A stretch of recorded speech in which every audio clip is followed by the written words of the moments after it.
Operation சிந்தூருக்கு பிறகு இஸ்ரேலிடமிருந்து Heron mark 2 ட்ரோன்களை கொள்முதல் செய்ய இந்தியா திட்டமிட்டுள்ளதாக அந்நாட்டு பாதுகாப்புத்துறை அமைச்சகம் தெரிவித்துள்ளது. அடுத்தடுத்து இந்தியா போடும் திட்டம் என்ன, விரிவாக பார்க்கலாம்.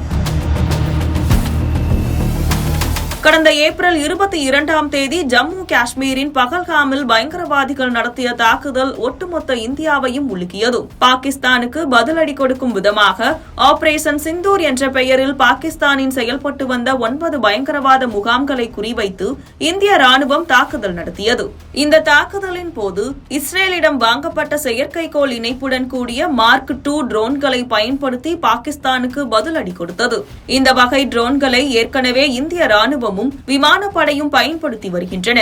அதேபோல இந்திய கடற்படையும் இந்த வகை ட்ரோன்களை கொள்முதல் செய்ய திட்டமிட்டுள்ளதாக இஸ்ரேல் பாதுகாப்புத்துறை அதிகாரி ஒருவர் தெரிவித்துள்ளார். இதுகுறித்து பேசிய அவர், கடந்த 30 ஆண்டுகளுக்கும் மேலாக பாதுகாப்பு துறையில் இந்தியாவுடன் நல்லுறவில் இருந்து வருகிறது இஸ்ரேல். அதன் அடிப்படையில் ஆபரேஷன் சிந்தூருக்கு பிறகு இந்தியாவின் முப்படைகளும் ஹெரான் மார்க் 2 ட்ரோன்களுக்கான அவசர கால ஒப்பந்தத்தில் கையெழுத்திட்டுள்ளன என்றார்.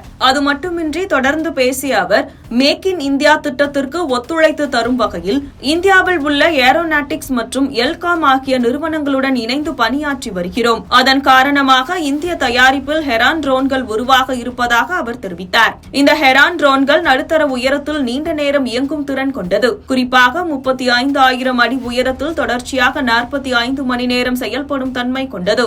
இந்த ஹெரான் ட்ரோன்களை இஸ்ரேல் ராணுவம் தங்கள் நாட்டு விமானப்படையில் இணைத்துள்ளன என்பது குறிப்பிடத்தக்கது.